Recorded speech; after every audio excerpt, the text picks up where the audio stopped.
वर्षा। आजकल हम लोग हवा में प्रदूषण देख रहे हैं और एयर क्वालिटी इंडेक्स का भी लोग आंकड़े देखकर समझ रहे हैं कि वायु प्रदूषण कितना ज़्यादा है। कभी कभी प्राकृतिक वर्षा हो जाती है, उससे प्रदूषण काफ़ी कम और आसमान साफ हो जाता है।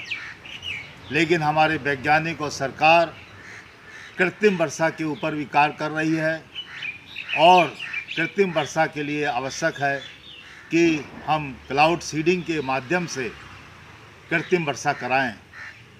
मगर इसके होने से हमें फ़ायदे भी हैं और नुकसान भी हैं।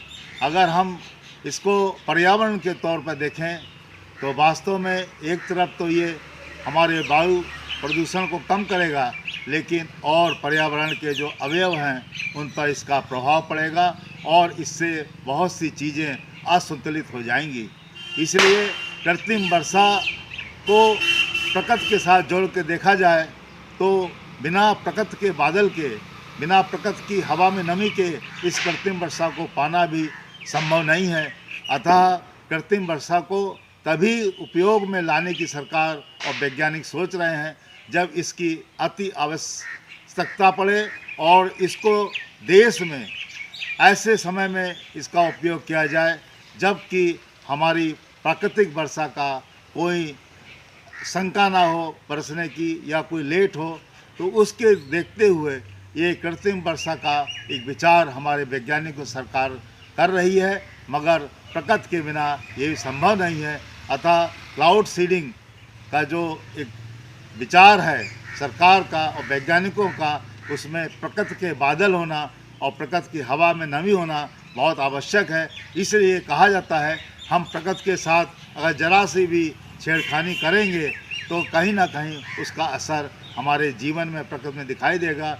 हो सकता है उसके प्रभाव हमारे जीवन में कुछ गलत संदेश दें, हो सकता है कि बाद में कुछ अच्छे संदेश दें, मगर जो वर्तमान स्थिति है उसमें कृत्रिम वर्षा को लिए हमारे वैज्ञानिक और सरकार वायु प्रदूषण को देखते हुए कार्य कर रही है। ये बहुत ही एक अच्छा कदम है और साथ ही साथ पर्यावरण को देखते हुए इस पर संतुलित विचार करके इसको आगे बढ़ने और बढ़ाने का एक मसौदा होना चाहिए। ऐसी लोगों की और हमारी सबकी एक विचारधारा है। जय हिंद, जय भारत।